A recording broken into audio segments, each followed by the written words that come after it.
for the people that obviously are getting into the sport and obviously watching the draft maybe for the first time, people really find it hard that the best player goes to technically the worst team. How we you talk about sort of attitude there as well? We're talking about Williams obviously potentially going to the Commanders. You're the best player. You're on fire. You're winning things. People are seeing you MVP at college, and all of a sudden now you're put in the dumpster truck. Is it is it easy for one player? Is it easy for maybe three drafts to turn your team around in the NFL?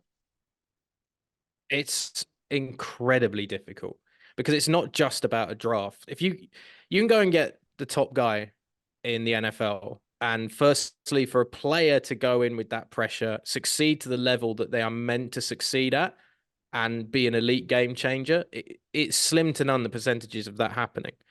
But at the same time, even if you have the right attitude, as I mentioned a moment ago, having the pieces in place in the franchise around you to stick a young guy in and have him be able to execute. It's a really difficult melding of minds, particularly when you get to the quarterback position, but any position in general of going into an offense or defense that works for the scheme that plays the kind of football that you excel at. Are you a Mm. great edge rusher on that defense? Okay, am I going to be a down lineman or am I going to be a stood up linebacker who's actually playing off the edge of three down linemen? Which I know this may be getting into complexities for Yeah. people that don't know the sport too well, but you can basically be almost on all fours to start a play and trying to rush the quarterback and running back, or you can be and excel much better as like Kayvon Thibodeau, for instance, at the New York Giants, as being somebody that stood up and like on your tiptoes, ready to go.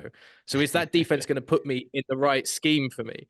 Or Yeah. is that offense going to run a fast paced motion that's going to allow me to use my legs as a quarterback? Or does it rely on timing routes where I'm thinking one, two, throw to find windows for receivers? And do I have to be more about a pocket guy? Mhm, Then you mhm. need to have, if you're a quarterback, go and get star players around that quarterback, or at least good veterans that can assist, because you can't Yeah. chuck a guy in the offensive line in front of him that won't block. You've got Yeah. no hope there. I mean,